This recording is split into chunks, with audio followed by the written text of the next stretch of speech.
3.5 വർഷം മുൻപ് കാക്ക കൊത്തിക്കൊണ്ടുപോയ സ്വർണ്ണവള തിരിച്ചു കിട്ടിയതോടെ സന്തോഷത്തിലും അമ്പരപ്പിലുമാണ് മലപ്പുറം തൃക്കലങ്കോട്ടെ ഹരിത. തെങ്ങുകയറ്റ തൊഴിലാളിയായ അൻവർ സാദത്തിന്റെ സത്യസന്ധമായ ഇടപെടലുകളുടെ കൂടി ഫലമാണ് 1.5 പൗണ്ട് തൂക്കമുള്ള സ്വർണ്ണവള തിരികെ കിട്ടിയത്. ഇതൊരു ചിത്രകഥയല്ല, എന്നാൽ കേട്ടാൽ അങ്ങനെ തോന്നാം. 3.5 വർഷം മുൻപ് കാക്ക കൊത്തിക്കൊണ്ടുപോയ സ്വർണ്ണവള കറങ്ങിത്തിരിഞ്ഞ് കയ്യിലെത്തിയ ആ കഥ ഉടമയായ ഹരിത തന്നെ പറയും. 3.5 കൊല്ലം മുന്നേ ഇങ്ങനെ അലക്കിക്കൊണ്ടിരിക്കുകയായിരുന്നു. അപ്പോൾ കയ്യിലുള്ള വളനി കല്ല് തട്ടി തേങ്ങി പോകേണ്ട വെച്ചിട്ട് അവിടെ ബക്കറ്റിൻ്റെ മുകളിൽ ഊരി വെച്ചു. അപ്പോൾ അത് മോളെന്തോ കറങ്ങിയപ്പോൾ ഞാൻ വീട്ടിലേക്ക് ഉളുക്കി കയറി. അപ്പോൾ കാക്കകൾ അവിടെ ഉണ്ടായിരുന്നു, പക്ഷെ അത് കൊത്തി കൊണ്ടുപോകുമെന്ന് അറിയില്ലായിരുന്നു.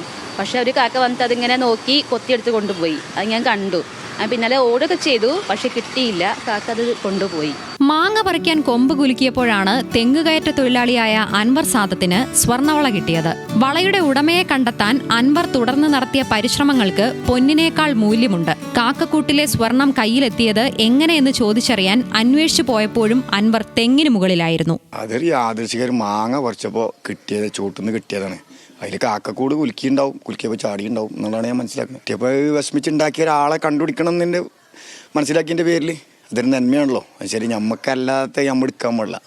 ഹലാല് കയറാകുമ്പം അറിയാത്ത കാലഘട്ടമാണ് ഇപ്പോൾ. 3 മാസമായി പരസ്യം ചെയ്തിട്ട് ഇപ്പോഴാണ് ആളെ യഥാർത്ഥ ഓർമ്മ കിട്ടി, തെളിവൊക്കെ സഹിതം കിട്ടിയത്. ഞങ്ങൾ സ്വർണ്ണാഭരണം മാത്രമേ വെച്ചിട്ടുള്ളൂ. 3.5 വർഷം മുൻപ് കൺമുന്നിൽ നിന്നും കാക്ക കൊത്തിക്കൊണ്ടുപോയ 1.5 പവന്റെ വള തിരിച്ചു കിട്ടിയെങ്കിലും ഇനിയും ഇത് വിശ്വസിക്കാൻ കഴിയുന്നില്ല ഹരിതയ്ക്ക്. ന്യൂസ് മലയാളം, മലപ്പുറം.